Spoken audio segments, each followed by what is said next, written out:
Eh, se nos salió por aquí.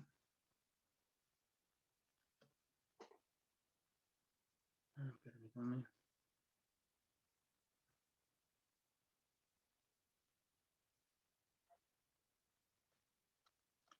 Muy bien. Eran las 2 de la mañana del viernes 12 de octubre de 1492, cuando el vigía de un barco llamado La Pinta, que se llamaba Juan Rodríguez Bermejo, lanzó el jubiloso grito de tierra, tierra, aquello que habían anhelado por muchos días, muchas semanas. Por fin se daba, ¿no? Aquel grito donde aquel vigía avistaba la tierra. Hace algunos pocos días de esta semana se recordó un acontecimiento que cambió el mundo, ¿no? Por completo, al menos como se concebía. Aquel acontecimiento, usted lo conoce, ¿no? Que fue, o se le llama el descubrimiento de América, ¿no? Algunos no están de acuerdo con esa frase, con ese término, pero a fin de cuentas así lo conocemos, ¿no? Como el descubrimiento de América. Esa mañana de ese 12 de octubre, pocos se imaginaban lo que iba a cambiar, ¿no? Después de que aquellos hombres, aquellos españoles divisaron la tierra, y cuando por ahí el almirante Cristóbal Colón desembarcó, por ahí se cuenta que él se arrodilló en la playa de una isla que se llamaba Guanahani en el idioma nativo. Se arrodilló para agradecer a Dios por los cuidados que había tenido con ellos durante su travesía, ¿no? Y por ahí reclamó aquella tierra, ¿no? como pues parte del Imperio Español, ¿sí? Y para los reyes, ¿no? Que lo habían por ahí mandado a aquellas tierras. Él bautizó esta isla como San Salvador, una pequeña isla por ahí de las Bahamas, que hoy se le reconoce, se le ubica como la isla Watling. Estos hombres llegaron por ahí y reclamaron como suya esta tierra, ¿no? Nosotros conocemos la historia, y les decía, se cumplieron 529 años de este acontecimiento, ¿no? El 12 de octubre, hace unos días. Dos culturas completamente diferentes se encontraron, ¿no? Y ese encuentro, pues, cambió, les decía, cambió las cosas como se conocían, ¿no? Estábamos entrando ahí con este encuentro en una nueva era. Se habla, por ejemplo, hoy en día de la globalización, ¿no? Y cuando el ser humano empezó a viajar, cuando en la era de los viajes de la navegación, pues el mundo empezó a transformarse, ¿no? Dado que pues en la antigüedad las personas podían nacer y crecer y morir siempre en el mismo sitio, ¿no? Sin conocer nada, nada del vasto mundo, ¿no? En el que vivimos. Conocían a poquitas personas de la misma tribu, de la misma, este, digamos, la misma ideología. Y, y, y, y hoy en día, pues se habla de la globalización, ¿no? Que este acontecimiento, ¿no? Del 12 de octubre de 1492, pues explotó, ¿no? Unió a como, como, quien dice, a dos mundos, ¿no? Completamente diferentes, que en algún momento pues se habían separado, ¿no? Y esto trajo por ahí un problema, ¿saben? Porque estos hombres, estos españoles que llegaron acá a América, ellos uh, tenían una ideología, ¿no? Una manera de ver las cosas muy diferente a como la veían esos nuevos, esas nuevas personas, esos nuevos seres que ellos que habían encontrado. Esta época eh, eh, estaba marcada por algo que conocemos como el Renacimiento, ¿sí? El Renacimiento, un movimiento artístico, cultural, que valorizaba mucho precisamente el arte, ¿no? La belleza, la ciencia. Se venía de una época, la Edad Media, ¿no? Así algo oscura, ¿no? Que se lo conoce como el obscurantismo. Entonces el Renacimiento valorizaba muchas cosas que se habían perdido. Y eso estaba bien. Sin embargo, parece que no todo fue, digamos, bueno, ¿no? En ese sentido de que el arte del Renacimiento creó un modelo, ¿sí? Un modelo de belleza, de estética, o sea, la estética renacentista que tenía mucha influencia de Grecia y de Roma, que eran los reinos, digamos, si ustedes recuerdan en el libro de Daniel, cómo los reinos se iban sucediendo uno a otro, y los últimos reinos, por ahí los griegos y los romanos, pues habían tenido mucha influencia en la civilización, ¿no? Y eso no fue diferente, por ejemplo, en las artes, en la estética del Renacimiento. Eh, por ahí me parece que en esta semana, por ahí nos decía, ¿no? Isaí nos hablaba acerca de cómo la cultura griega, aún en estos días, tiene gran influencia, ¿no? En nuestra manera de pensar, en nuestra manera de ver las cosas. Bueno, en ese entonces, pues eran aún más. Entonces, por ahí, pues la estética había creado un modelo, ¿no? De belleza, de cómo debían de ser las cosas. Y estos hombres estaban muy influenciados por esto, ¿no? Por estas ideas. Entonces, la estética le daba un cierto valor a las cosas, incluso a las personas. Cuando, cuando los españoles, ¿no? Se encuentran con estas nuevas personas, esas nuevas personas no encajaban para nada en ese modelo de la estética, ¿no? Renacentista.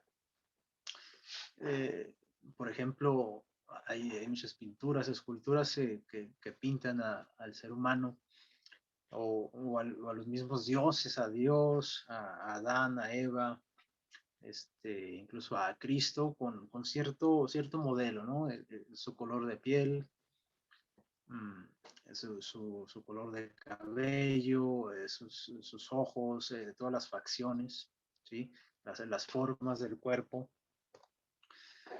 que pues eran como el ideal, ¿no? Como lo que se esperaba del ser humano. Entonces, cuando esos dos mundos se encuentran, pues ellos rechazan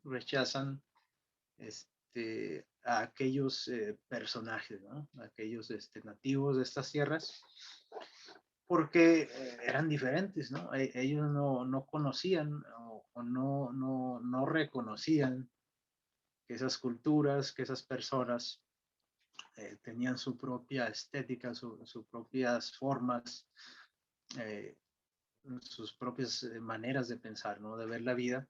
Entonces ellos chocan, ¿no? Con ese nuevo mundo, lo rechazan por el solo hecho de ser diferentes a ellos, ¿sí? Y cierto temor, ¿no? A lo desconocido, porque pues ellos también no sabían en sí, pues, quiénes eran estas personas, ¿no? De dónde habían salido, por qué eran tan diferentes a ellos y esto, pues, eh, los puso en un dilema, ¿no? En un problema. ¿Quiénes, ¿Quiénes eran estas personas, sí? ¿Quiénes eran? ¿Por qué eran tan diferentes a ellos? Y eso los puso a pensar también en quiénes eran ellos mismos, ¿sí?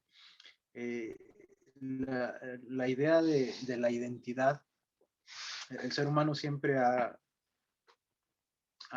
querido saber quién es él, ¿no? A través de los años, quizás lo ha olvidado, pero cuando nosotros encontramos diversidad, cuando nosotros encontramos cosas, situaciones y personas que están fuera de nuestra zona, donde nosotros nos sentimos cómodos, eh, pues nos ponen en ese dilema, ¿no? De identificar a esa situación, a esas personas y también identificarnos nosotros mismos, ¿no?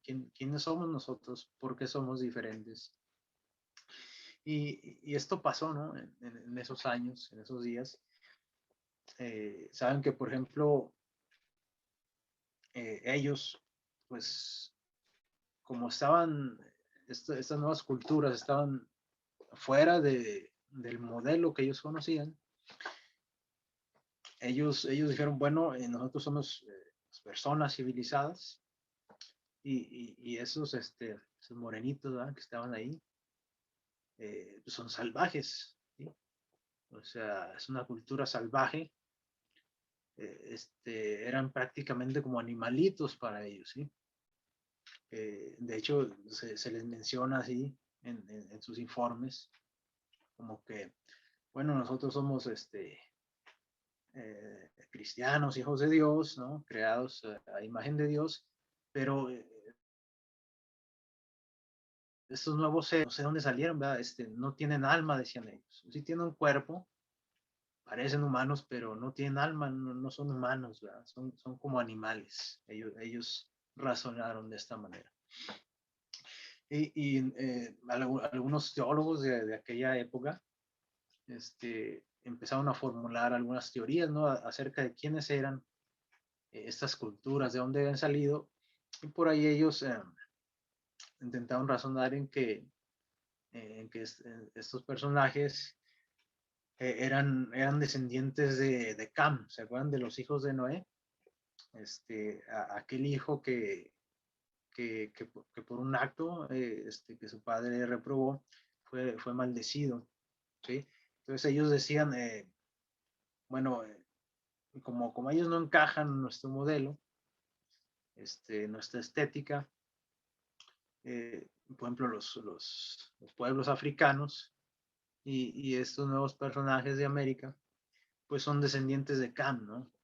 Y en su estética, en su forma de ser, en su cultura, llevan esa maldición, ¿sí?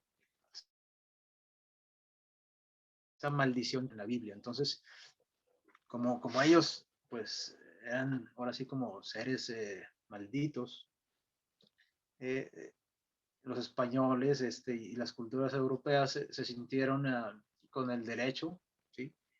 de intentar transformar estas culturas, ¿sí? Porque como ellos eran lo original, ellos eran el modelo, ellos intentaban dominarlos, ¿sí? Se sintieron con ese derecho de dominarlos, de transformarlos, y si no era posible transformarlos, pues se sintieron con el derecho de exterminarlos, ¿no? Por el simple hecho de que no encajaban en su modelo, ¿no? De lo que debía ser un ser humano. Se sintieron superiores, incluso les digo, fundados en la teología, ¿sí? Pero, ¿qué hubiese pasado si en aquellos años el ser humano hubiese tenido un poquito más de conocimiento acerca de la biología?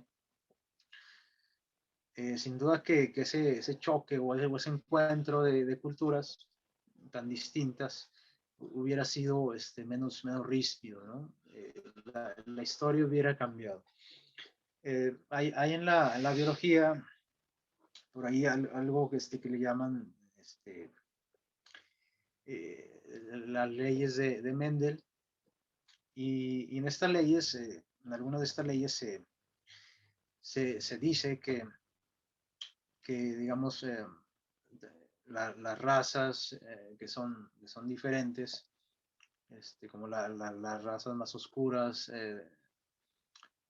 tienen rasgos en su ADN, tienen rasgos dominantes, así se le llama, ¿sí? Por ejemplo, en su estética, en su físico, el color de la piel más oscuro, eh, por ejemplo, los labios más gruesos, la nariz más ancha, el tipo de cabello, ¿sí? Son más dominantes, esos rasgos, se le llaman rasgos dominantes, y hay rasgos también recesivos, se le llaman rasgos recesivos, y esos están caracterizados también por el color de piel más claro, el color de ojos más claro, el cabello también más claro, más rubio, pero esos rasgos son recesivos, o sea, quiere decir que cuando los dos, cuando esos dos rasgos se encuentran, siempre el rasgo dominante va a aflorar, ¿no? En los rasgos físicos de una persona. Si juntamos a una persona, con cabello oscuro, un cabello negro, con una persona rubia, lo más seguro, ¿sí? Es que los rasgos dominantes, o sea, el cabello oscuro, salga a la luz, ¿no? Por ejemplo, en un hijo, en los descendientes. Entonces, ¿qué pasa con esto? Para los europeos, pues lo original, lo bueno, lo estético, pues era como eran ellos, ¿no? Personas más blancas en su piel, en sus ojos, en su cabello. Pero digamos que si nos vamos a la biología, basándonos en la Biblia, si Adán, por ejemplo, si Adán y Eva hubieran sido, se le llama homocigóticos, o sea, que ellos tuvieran solo el gen de rasgos recesivos, o sea, de su color de piel más claro, su cabello, todo. Por biología no hubiera sido posible que de ellos descendieran gente más morena, ¿sí? Eh, los africanos, ¿no? La raza negra, hubiera sido imposible, ¿no? Y de la misma manera, si Adán y Eva hubieran sido así, como homocigóticos, o sea, personas de raza negra, biológicamente tampoco hubieran podido tener descendientes que fueran más blancos que ellos, ¿sí? estas leyes, ¿no? que se han, digamos, descubierto en lo que es la genética, en la biología del ser humano. Entonces, ¿qué se propone, no? Hay personas estudiosas que dicen, bueno, es que basándose en el origen divino, en el origen que nos propone la Biblia, Adán y Eva debieron de haber tenido los dos tipos de genes, ¿sí? Debieron de haber tenido los rasgos dominantes y los rasgos recesivos, ¿sí? Eh, y a ellos se les denomina heterocigóticos, heterocigóticos, ¿sí? El gen que ellos, que como Dios los creó, vamos, ¿sí? Tenían esa posibilidad, ¿no? De tener descendientes con distintos tipos de color de piel, de cabello, de ojos, de rasgos físicos, ¿sí? Entonces, de hecho, por ahí Elena de White nos dice, ¿no? Cómo eran ellos, de qué color era su piel, ¿no? De hecho, no era ni muy blanca ni muy obscura. Pero, digamos, basándonos en la simple biología, se propone esto, ¿no? Que ellos debieron de haber tenido esa posibilidad en su ADN de tener los dos tipos de rasgos, ¿no? Tanto dominante como recesivos, y en algún momento sus descendientes iban a encontrarse con esos tipos de rasgos y nacer con el cabello más claro que los padres o más oscuro, ¿sí? Eh, También en la biología hay algo que se le llama la ley de la recombinación genética, y esto nos asegura que no hay ningún ser vivo igual a otro, ¿sí?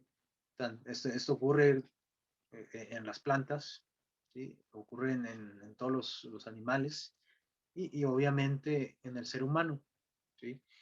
Es decir, no hay, ni ha habido, ni habrá dos seres vivos idénticos, ¿sí?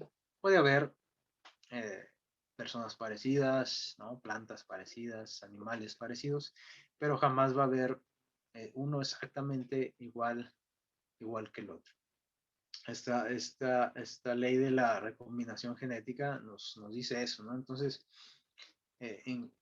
por ejemplo, los hijos se parecen a los padres, ¿no? Se parecen, pero no son iguales, ¿no? Aunque a veces decimos, está igualito, ¿no? Pero es una manera de hablar, de decir las cosas que se parecen mucho, ¿no?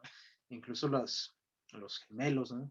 No son completamente iguales, ¿no? Aunque a veces hay hermanos, hay gemelos que uno no nota las diferencias, pero observándolos bien, hay pequeños detalles, ¿no? Que los hacen diferentes unos de otro en el físico, ¿no? No se diga en su forma de ser.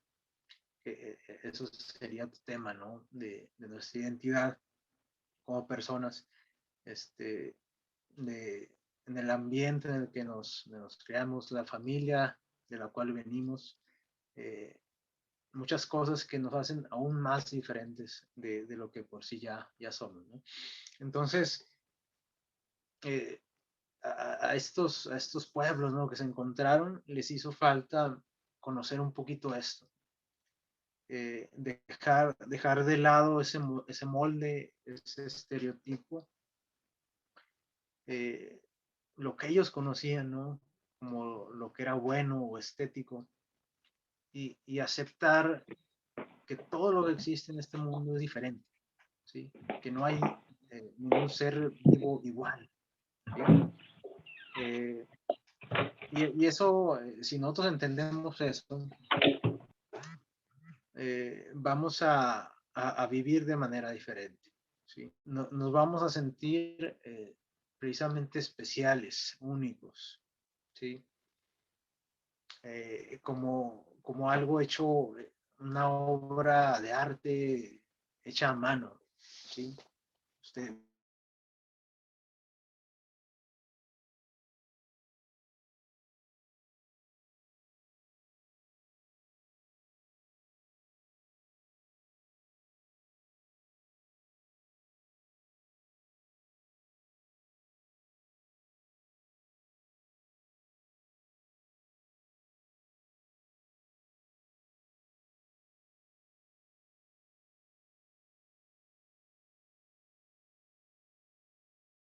pues, yo lo veo en, por ejemplo, en los instrumentos musicales.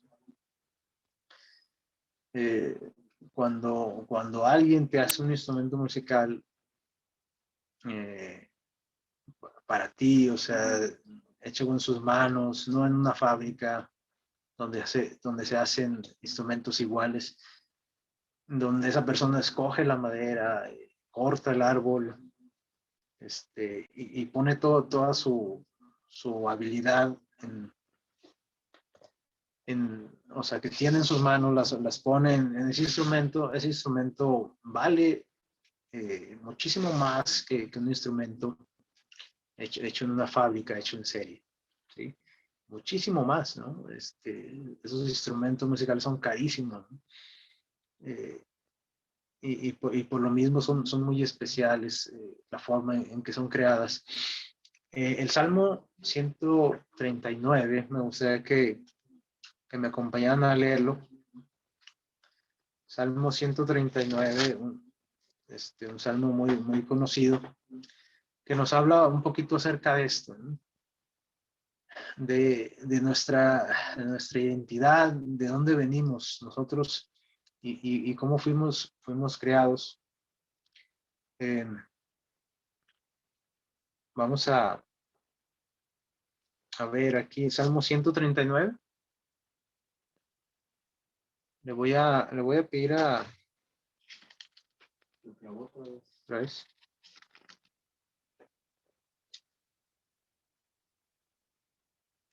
A ver si me escuchan. No.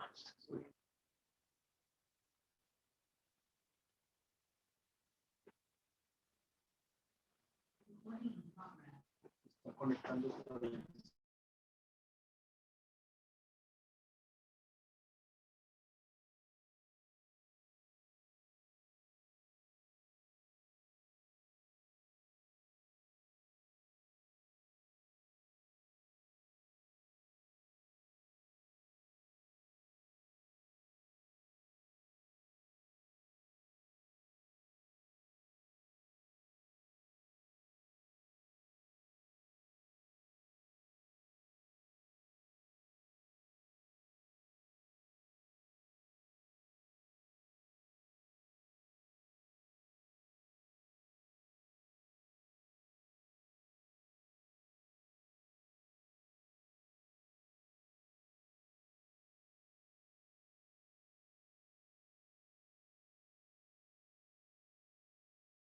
Vamos a leer el Salmo 139.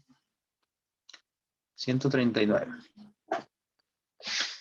Le voy a pedir a alguien que me ayude a leer el versículo 13, del 13 al 16. ¿Quién me ayuda, por favor? Salmo 139, del 13 al 16. Yo, ¿Sí? del 13, ¿verdad? Dice, tú formaste mis entrañas, me hiciste en el vientre de mi madre. Me alabaré porque formidables y maravillosas son tus obras. Estoy maravillado y mi alma lo sabe muy bien. No fue encubierto de ti mi cuerpo, aunque en oculto fui formado y entretejido en lo más profundo de la tierra. Mi embrión vieron tus ojos y en tu libro estaban escritas todas aquellas cosas que fueron luego formadas, sin faltar ni una de ellas. Muy bien. Aquí el rey David nos da una idea de que nosotros precisamente somos ese ser único que Dios creó literalmente con sus manos, ¿sí? Esa obra de arte que no es igual a ninguna otra. Es ese ser humano especial que él dice que lo fue tejiendo, lo fue creando en el vientre de la madre, ¿no? Entonces, cuando nosotros entendemos eso, nuestra vida cambia, ¿no?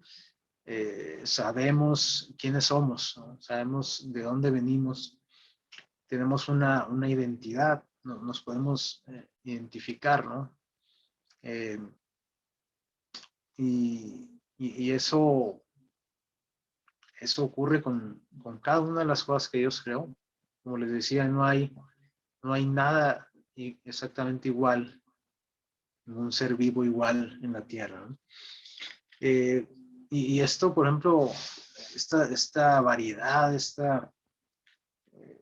todas esas diferencias que hay entre nosotros, pues ha creado ciertos grupos, ¿no? Que nosotros le llamamos etnias, que son pues, como esas características que mencionábamos ahorita, ¿no? Las dominantes, las recesivas, y todo el medio ambiente en el que nos desenvolvemos, cómo Dios ha creado seres tan distintos. Y es muy padre eso, ¿no? Porque digamos, estéticamente, todo lo que es igual, en cierta forma nos aburre, ¿no? Es tedioso todo lo que es igual. Entonces, Dios nos creó con eso en nuestro ADN, ¿no? La posibilidad de ir pues creando, como quien dice, nuevos seres humanos tan distintos a los otros. Y bueno, el salmo que leímos hace rato, en la introducción del tema, vamos a buscarlo también, Salmo 104, ahí atrásito, Salmo 104, el versículo 24, se los voy a leer. Salmo 104, 24. Dice, cuán innumerables son tus obras, Señor. Las hiciste todas con sabiduría. La tierra está llena de tus criaturas. Cuán innumerables, ¿no? Cuán variadas, cuán distintas son tus obras. Todo lo que tú has creado, dice aquí el salmista, todo lo hiciste con sabiduría. O sea, no fue algo que simplemente surgió, ¿no? Como proponen algunas teorías. Fue algo que se hizo pensado, que se hizo con toda la intención de que fuera así. Y nosotros, irónicamente, muchas veces nos empecinamos en ser iguales a otros, ¿sí? En imitar, en ser iguales y en categorizar, ¿no? Como hicieron aquellos viajeros, aquellos conquistadores, en darle valor a las personas por el solo hecho de sus diferencias, ¿no? Si tú eres como yo, bueno, vales más. Si tú eres diferente a mí, vales menos, ¿no? Por lo tanto, tengo pues el deber, ¿no? De transformarte, de rechazarte, incluso de hacerte daño, ¿no? Por el simple hecho de ser diferente. Y les digo, nos empecinamos en ser iguales, ¿no? En que todos hagamos siempre lo mismo. Cuando esto está básicamente en contra de lo que Dios creó, ¿sí? Y esto es en todas las áreas, ¿no? De nuestra vida. Nosotros siempre, por ejemplo, los padres, ¿no? Le dicen al hijo, ¿por qué no eres como tu hermano? ¿No? Mira, tu hermano es así, así. Bueno, es que es un ser diferente, ¿sí? O el hijo le dice al papá, ¿por qué no eres como mi mamá? Ella sí me deja hacer esto, ¿por qué no eres así? Porque, bueno, somos seres distintos, ¿no?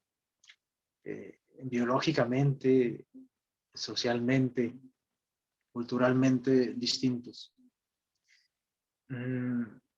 Y eso también pasa, por ejemplo, en la religión, ¿no? En la iglesia, como cristianos, a veces nos empecinamos en ser iguales todos, ¿sí? En hacer lo mismo todos.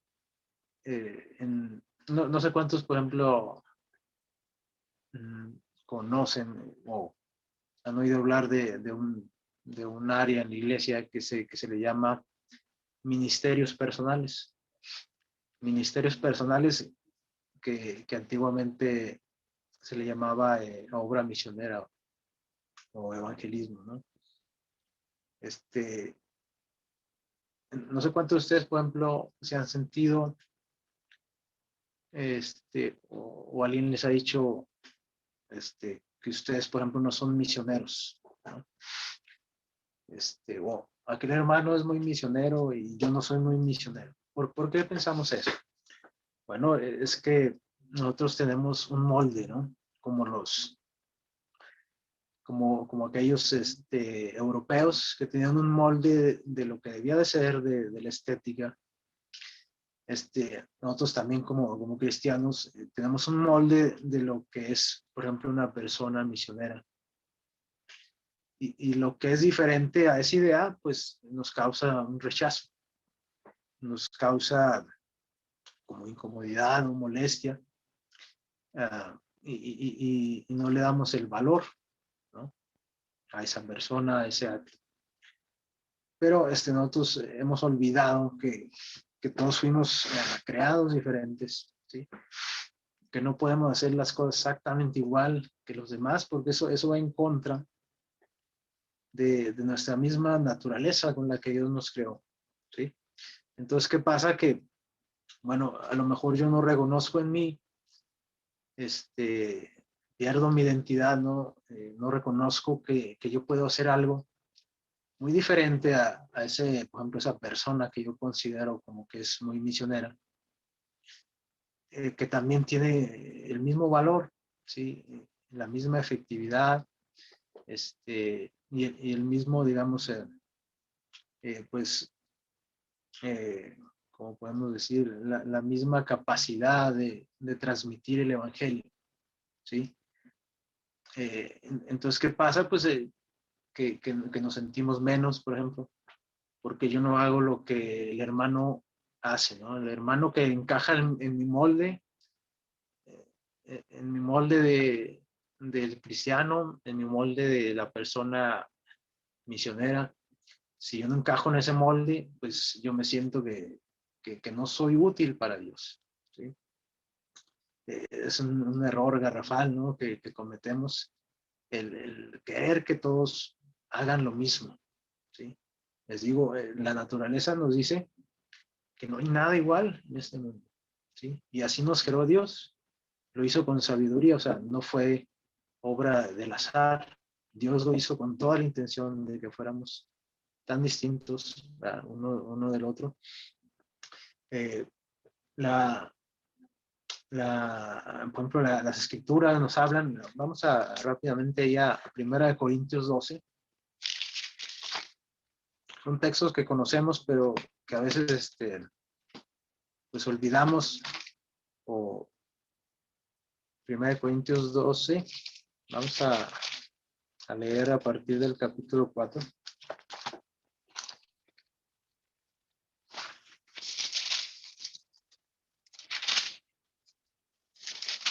Le voy a pedir a alguien que me ayude. 1 Corintios 12, que nos lea del 4 al 6. ¿Alguien me ayuda? 1 Corintios 12, del 4 al 6.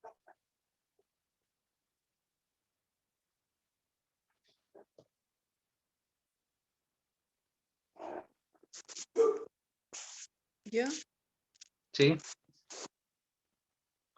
eh, ahora bien, hay diversidad de dones, pero el Espíritu es el mismo.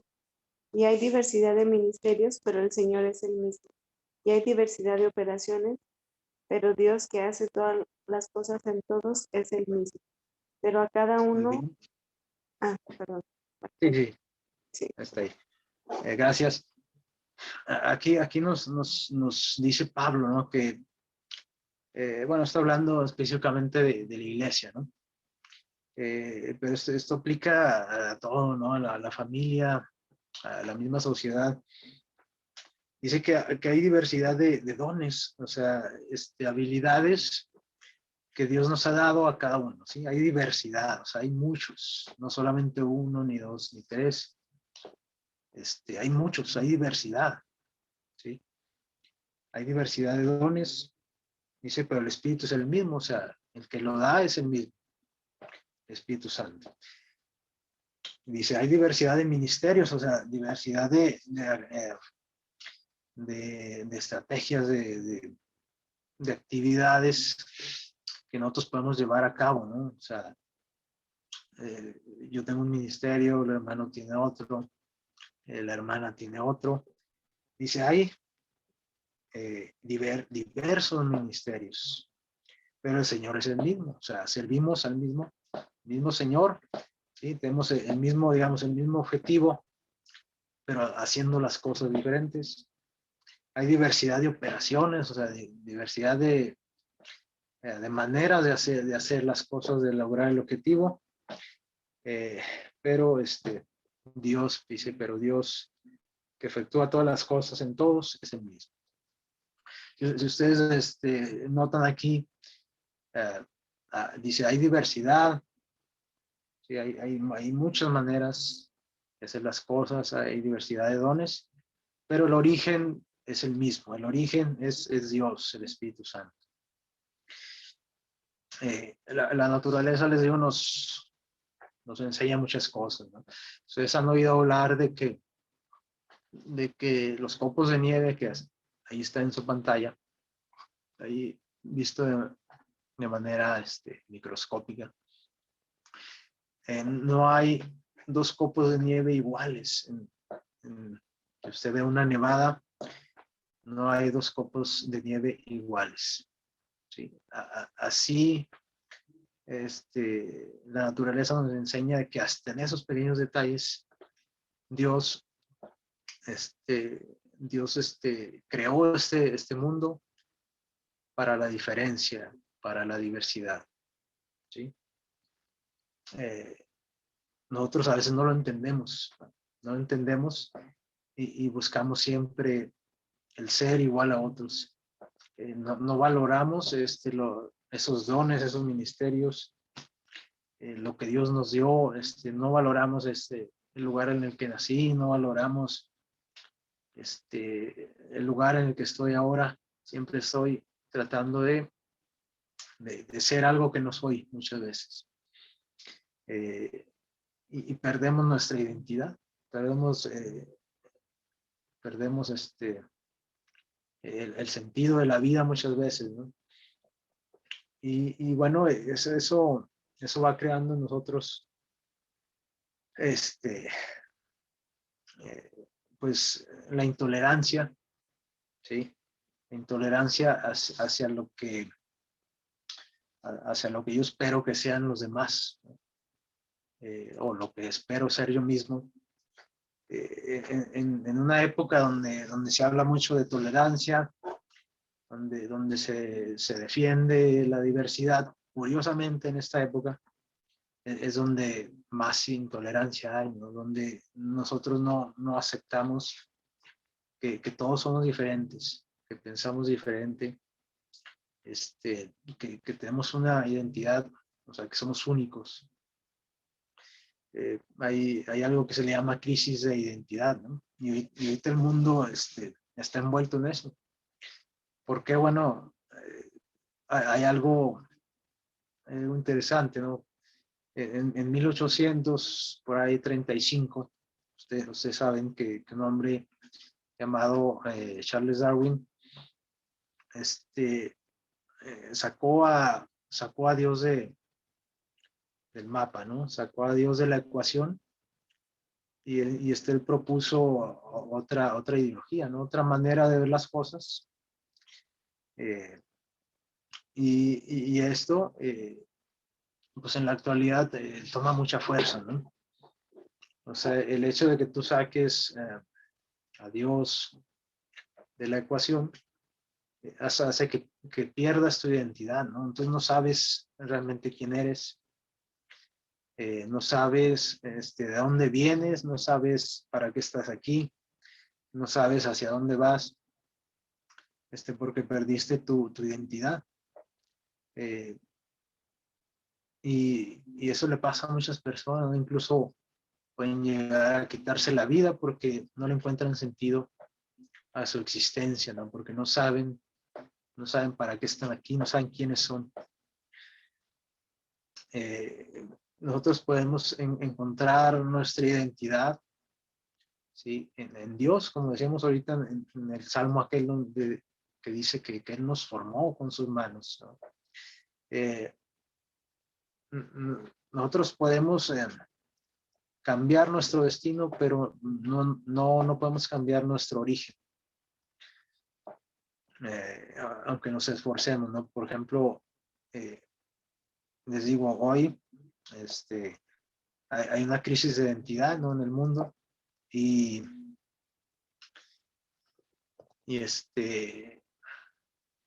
donde más se defiende la tolerancia es donde más intolerancia hay. Por ejemplo, alguien puede verse confundido y pensar que no es lo que es. O sea, nosotros conocemos, si yo soy hombre, pienso ahora que soy mujer, ¿no? Y eso, digamos, yo puedo aparentar o creer que soy algo que no soy, ¿sí? Pero no puedo negar mi origen, o sea, no puedo negar ante los ojos de los demás lo que realmente soy, ¿sí? Pero bueno, ese es otro tema que a mí me gustaría ya ir concluyendo en esto, ¿sí? En que nosotros debemos aceptar que somos seres únicos, ¿sí? Que todo aquello que es homogéneo en el sentido de la identidad, pues como que nos golpea, nos choca porque nosotros fuimos hechos para la diferencia, para la diversidad, ¿no? Obviamente la Biblia habla de la unidad, de tener un mismo sentir, dice como el de Cristo, pero eso es en otro contexto, ¿no? Es en otro contexto, ¿no? No es en el sentido de la identidad de la persona, ¿sí? Porque como dijimos, la misma naturaleza nos demuestra que Dios creó todo lo que hay, lo creó distinto y único. Vamos a leer dos textos para concluir esta plática. Vamos a leer en Jeremías 1:5. Jeremías 1:5.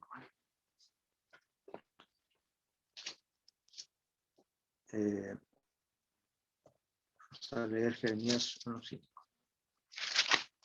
Me encuentro aquí.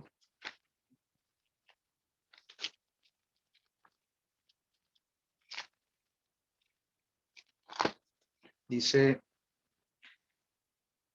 antes de formarte en el seno te conocí, y antes que nacieres te aparté y te designé por profeta a las naciones. Este texto es, no sé para ustedes, pero para mí dice más de lo que aparenta.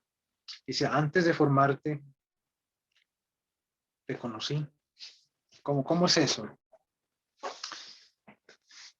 Dios, nosotros ya existíamos en la mente de Dios, ¿no? Antes incluso de la fundación de este mundo.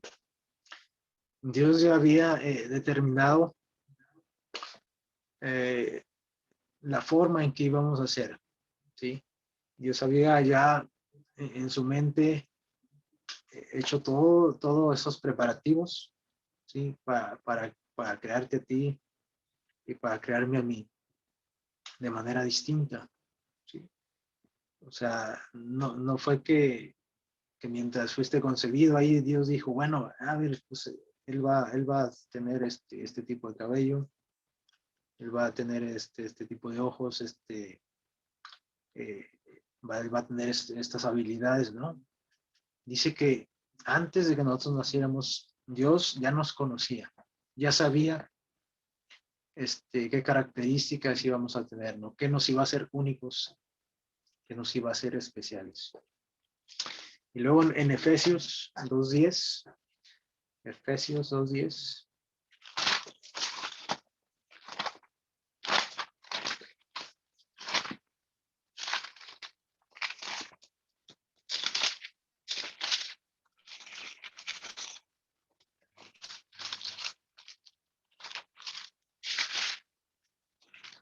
Dice Efesios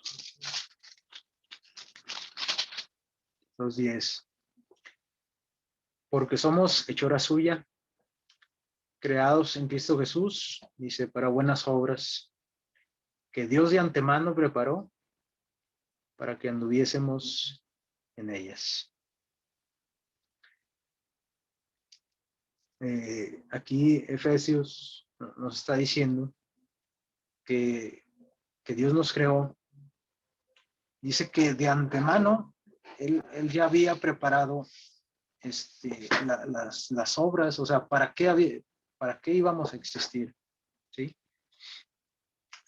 Por si de repente nosotros nos perdemos en el camino, debemos de recordar que antes de que naciéramos, Dios ya nos había creado en su mente, ¿no? Como quien dice. Ya sabía qué características íbamos a tener y sabía para qué Él nos había creado, ¿sí? Y aquí dice, para buenas obras, ¿sí? De antemano Él ya había pensado en que nosotros hiciéramos cierto tipo de obras, obviamente buenas, ¿no? Como decía ahorita, nosotros elegimos si hacemos esas obras o no. No podemos cambiar nuestro origen, pero sí podemos cambiar nuestro destino, ¿no? Podemos elegir otro camino diferente al que Dios preparó para nosotros. Y ojalá que podamos recordar eso, ¿no?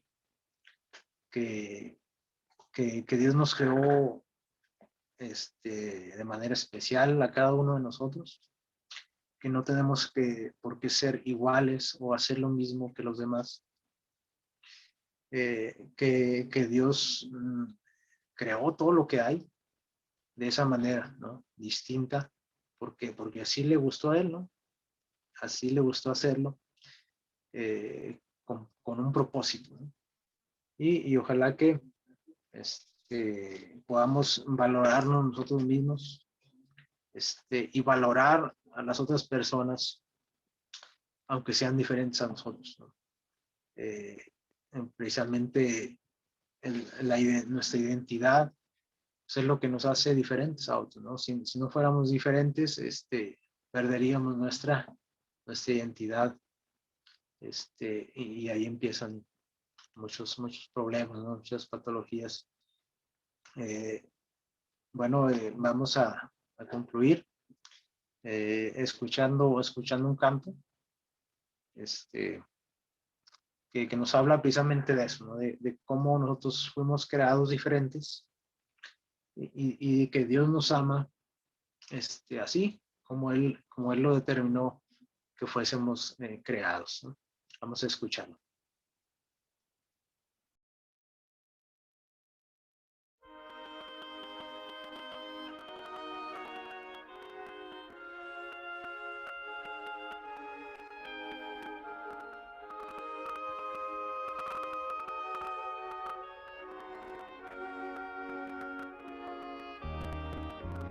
¿Has mirado alguna vez los copitos que caen con suavidad. ¿Sabes tú que el Señor los creó con tanto amor, que entre ellos no hay dos que sean iguales? Y no hay nadie como tú, solo tú eres así, y por eso Dios te ama como eres. Eres uno y original, no hay siquiera dos o tres. Te ama el Señor tal como eres.